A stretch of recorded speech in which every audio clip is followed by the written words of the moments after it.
Shalom, saudaraku yang dikasihi Tuhan, hari ini kita ada di hari keempat dalam gerakan membaca Alkitab dalam 365 hari. Sebelum kita membaca Alkitab, mari berdoa. Bapa di sorga, terima kasih kami boleh ada di hari ini, dan kembali kami menyiapkan kehidupan kami untuk menerima kebenaran firman Tuhan. Tuntunlah kami dalam kuasa Roh Kudus, ketika kami hendak membaca dan mendengar firman Tuhan, agar supaya firman yang akan kami baca dan dengarkan benar-benar boleh menuntun kami untuk tetap hidup di jalan yang benar. Dalam nama Yesus kami berdoa. Amin. Saudaraku yang dikasihi Tuhan, bacaan di hari yang keempat ini dalam Kejadian pasal 13 sampai pasal 16. Demikian firman Tuhan. Maka pergilah Abram dari Mesir ke tanah Negeb dengan istrinya dan segala kepunyaannya, dan Lot pun bersama-sama dengan dia. Adapun Abram sangat kaya, banyak ternak, perak dan emasnya. Ia berjalan dari tempat persinggahan ke tempat persinggahan, dari tanah Negeb sampai dekat Betel, di mana kemahnya mula-mula berdiri antara Betel dan Ai. Ke tempat mezbah yang dibuatnya dahulu di sana, disitulah Abram memanggil nama Tuhan. Juga Lot yang ikut bersama-sama dengan Abram mempunyai domba dan lembu dan kemah. Tetapi negeri itu tidak cukup luas bagi mereka untuk diam bersama-sama, sebab harta milik mereka amat banyak, sehingga mereka tidak dapat diam bersama-sama. Karena itu terjadilah perkelahian antara para gembala Abram dan para gembala Lot. Waktu itu orang Kanaan dan orang Feris diam di negeri itu. Maka berkatalah Abram kepada Lot, "Janganlah kiranya ada perkelahian antara aku dan engkau, dan antara para gembalaku dan para gembalamu, sebab kita ini kerabat. Bukankah seluruh negeri ini terbuka untuk engkau? Baiklah, pisahkan dirimu daripadaku. Jika engkau ke kiri, maka aku ke kanan. Jika engkau ke kanan, maka aku ke kiri." Lalu Lot melayangkan pandangnya, dan dilihatnyalah bahwa seluruh lembah Yordan banyak airnya, seperti taman Tuhan, seperti tanah Mesir sampai ke Zoar. Hal itu terjadi sebelum Tuhan memusnahkan Sodom dan Gomora. Sebab itu Lot memilih baginya seluruh lembah Yordan itu, lalu ia berangkat ke sebelah timur dan mereka berpisah. Abram menetap di tanah Kanaan, tetapi Lot menetap di kota-kota lembah Yordan dan berkemah di dekat Sodom. Adapun orang Sodom sangat jahat dan berdosa terhadap Tuhan. Setelah Lot berpisah daripada Abram, berfirmanlah Tuhan kepada Abram, "Pandanglah sekelilingmu, dan lihatlah dari tempat engkau berdiri itu ke timur dan barat, utara dan selatan. Sebab seluruh negeri yang kau lihat itu akan kuberikan kepadamu dan kepada keturunanmu untuk selama-lamanya. Dan aku akan menjadikan keturunanmu seperti debu tanah banyaknya, sehingga jika seandainya ada yang dapat menghitung debu tanah, keturunanmu pun akan dapat dihitung juga. Bersiaplah, jalanilah negeri itu menurut panjang dan lebarnya, sebab kepadamulah akan kuberikan negeri itu." Sesudah itu Abram memindahkan kemahnya dan menetap di dekat pohon-pohon tarbantin di Mamre, dekat Hebron. Lalu didirikannya mezbah di situ bagi Tuhan. Pada zaman Amrafel Raja Sinear, Ariok Raja Elazar, Kedor Laomer Raja Elam, dan Tideal Raja Goim, terjadilah bahwa raja-raja ini berperang melawan Bera Raja Sodom, Birsya Raja Gomora, Shinab Raja Atma, Shemeber Raja Seboim, dan raja negeri Bela, yakni negeri Zoar. Raja-raja yang disebut terakhir ini semuanya bersekutu dan datang ke lembah Sidim, yakni Laut Asin. 12 tahun lamanya mereka takluk kepada Kedorlaomer, tetapi dalam tahun yang ke-13 mereka memberontak. Dalam tahun yang ke-14, datanglah Kedorlaomer serta raja-raja yang bersama-sama dengan dia. Lalu mereka mengalahkan orang Refaim di Asiterot, Karnaim, orang Susim di Ham, orang Emim di Syawe Kiryataim, dan orang Hori di pegunungan mereka yang bernama Seir, sampai ke Elparan di tepi padang gurun.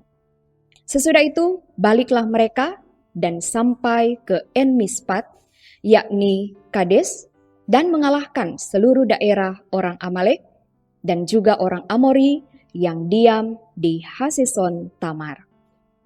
Lalu keluarlah raja negeri Sodom, raja negeri Gomora, raja negeri Atma, raja negeri Seboim, dan raja negeri Bela, yakni negeri Soar, dan mengatur barisan perangnya melawan mereka di lembah Sidim. Melawan Kedorlaomer raja Elam, Tideal raja Goyim, Amrafel raja Sinear, dan Ariok raja Elasar, 4 raja lawan 5. Di lembah Sidim itu, di mana-mana ada sumur aspal. Ketika raja Sodom dan raja Gomora melarikan diri, jatuhlah mereka ke dalamnya, dan orang-orang yang masih tinggal hidup melarikan diri ke pegunungan. Segala harta benda Sodom dan Gomora beserta segala bahan makanan dirampas musuh, lalu mereka pergi.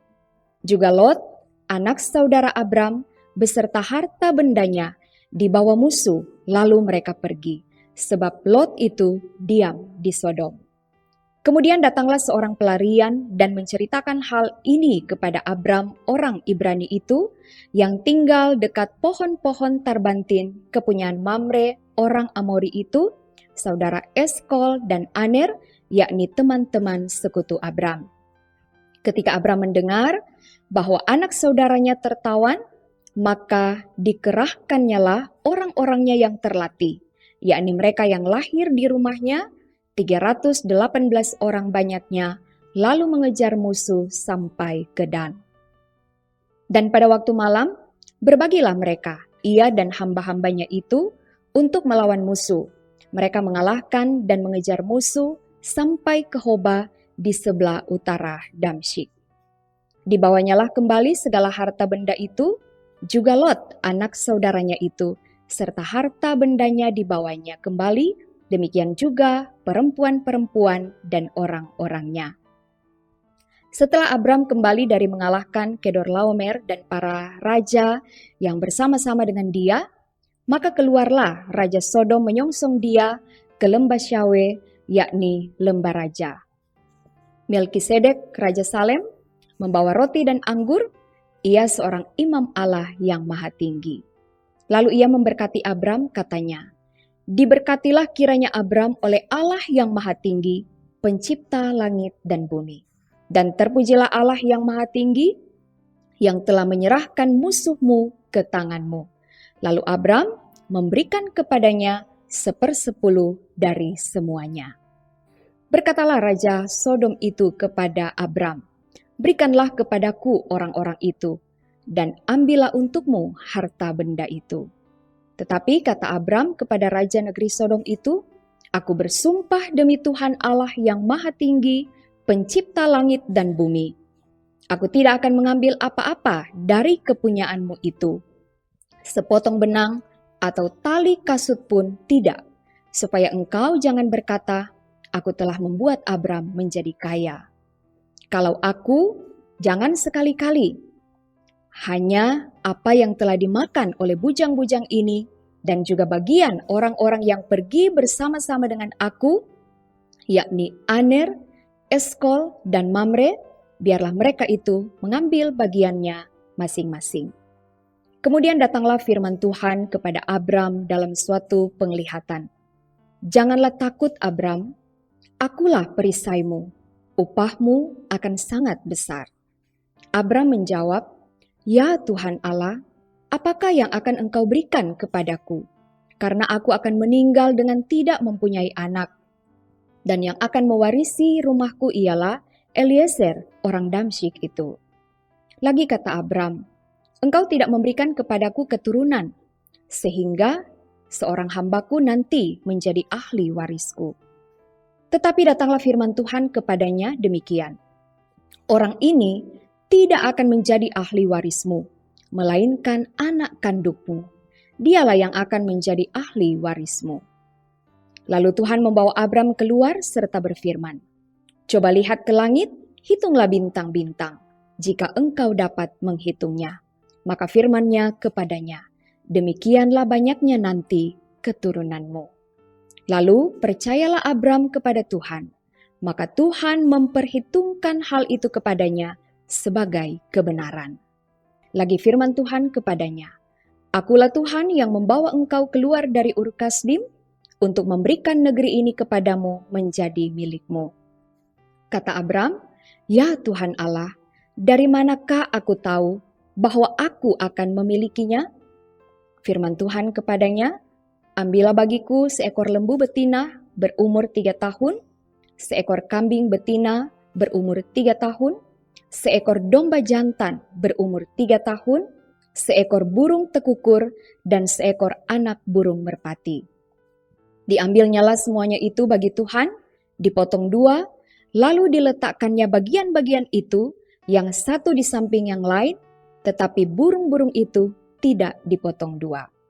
Ketika burung-burung buas hinggap pada daging binatang-binatang itu, maka Abram mengusirnya. Menjelang matahari terbenam, tertidurlah Abram dengan nyenyak. Lalu turunlah meliputinya gelap gulita yang mengerikan. Firman Tuhan kepada Abram, "Ketahuilah dengan sesungguhnya bahwa keturunanmu akan menjadi orang asing dalam suatu negeri yang bukan kepunyaan mereka, dan bahwa mereka akan diperbudak dan dianiaya 400 tahun lamanya. Tetapi bangsa yang akan memperbudak mereka akan kuhukum, dan sesudah itu mereka akan keluar dengan membawa harta benda yang banyak. Tetapi engkau akan pergi kepada nenek moyangmu dengan sejahtera, engkau akan dikuburkan pada waktu telah putih rambutmu. Tetapi keturunan yang keempat akan kembali ke sini, sebab sebelum itu kedurjanaan orang Amori itu belum genap." Ketika matahari telah terbenam dan hari menjadi gelap, maka kelihatanlah perapian yang berasap beserta suluh yang berapi lewat di antara potongan-potongan daging itu. Pada hari itulah Tuhan mengadakan perjanjian dengan Abram serta berfirman, "Kepada keturunanmu lah kuberikan negeri ini, mulai dari sungai Mesir sampai ke sungai yang besar itu, sungai Efrat, yakni tanah orang Keni, orang Kenas, orang Kadmon, orang Het, orang Feris, orang Refaim, orang Amori, orang Kanaan, orang Girgasi, dan orang Yebus itu." Adapun Sarai, istri Abram itu, tidak beranak. Ia mempunyai seorang hamba perempuan orang Mesir, Hagar namanya. Berkatalah Sarai kepada Abram, "Engkau tahu, Tuhan tidak memberi aku melahirkan anak. Karena itu, baiklah hampiri hambaku itu. Mungkin oleh dialah aku dapat memperoleh seorang anak." Dan Abram mendengarkan perkataan Sarai. Jadi Sarai, istri Abram itu, mengambil Hagar hambanya orang Mesir itu, yakni ketika Abram telah 10 tahun tinggal di tanah Kanaan, lalu memberikannya kepada Abram suaminya untuk menjadi istrinya. Abram menghampiri Hagar, lalu mengandunglah perempuan itu. Ketika Hagar tahu bahwa ia mengandung, maka ia memandang rendah akan nyonyanya itu. Lalu berkatalah Sarai kepada Abram, "Penghinaan yang kuderita ini adalah tanggung jawabmu. Akulah yang memberikan hambaku ke pangkuanmu." Tetapi baru saja ia tahu bahwa ia mengandung, ia memandang rendah akan aku. Tuhan kiranya yang menjadi hakim antara aku dan engkau. Kata Abram kepada Sarai, "Hambamu itu dibawa kekuasaanmu. Perbuatlah kepadanya apa yang kau pandang baik." Lalu Sarai menindas Hagar, sehingga ia lari meninggalkannya. Lalu malaikat Tuhan menjumpainya dekat suatu mata air di padang gurun, yakni dekat mata air di jalan ke Syur. Katanya, "Hagar, hamba Sarai, dari manakah datangmu dan kemanakah pergimu?" Jawabnya, "Aku lari meninggalkan Sarai nyonyaku." Lalu kata malaikat Tuhan itu kepadanya, "Kembalilah kepada nyonyamu, biarkanlah engkau ditindas di bawah kekuasaannya." Lagi kata malaikat Tuhan itu kepadanya, "Aku akan membuat sangat banyak keturunanmu, sehingga tidak dapat dihitung karena banyaknya." Selanjutnya kata malaikat Tuhan itu kepadanya, "Engkau mengandung dan akan melahirkan seorang anak laki-laki dan akan menamainya Ismail, sebab Tuhan telah mendengar penindasan atasmu itu." Seorang laki-laki yang lakunya seperti keledai liar, demikianlah nanti anak itu. Tangannya akan membawa tiap-tiap orang, dan tangan tiap-tiap orang akan melawan dia. Dan di tempat kediamannya, ia akan menentang semua saudaranya. Kemudian Hagar menamakan Tuhan yang telah berfirman kepadanya itu dengan sebutan "Engkaulah El-Roi." Sebab katanya, "Bukankah di sini kulihat Dia yang telah melihat aku?" Sebab itu, sumur tadi disebutkan orang Sumur Lahai-Roi. Letaknya antara Kades dan Beret. Lalu Hagar melahirkan seorang anak laki-laki bagi Abram, dan Abram menamai anak yang dilahirkan Hagar itu Ismail. Abram berumur 86 tahun ketika Hagar melahirkan Ismail baginya. Demikianlah pembacaan Alkitab di hari ini dalam Kejadian pasal 13 sampai pasal 16. Mari berdoa. Terima kasih ya Tuhan untuk waktu dan kesempatan yang indah di hari ini. Kami boleh membaca dan mendengarkan firman Tuhan. Biarlah kami semua akan tetap termotivasi untuk selalu rajin membaca Alkitab setiap hari, agar supaya kami beroleh pengertian untuk melakukan segala kehendak Tuhan sepanjang hidup kami. Dalam nama Yesus kami berdoa. Amin. Saudaraku, demikianlah untuk pembacaan Alkitab di hari yang keempat ini. Jangan lupa untuk tetap memberi waktu, membaca dan mendengar firman Tuhan setiap hari. Tuhan Yesus memberkati. Shalom.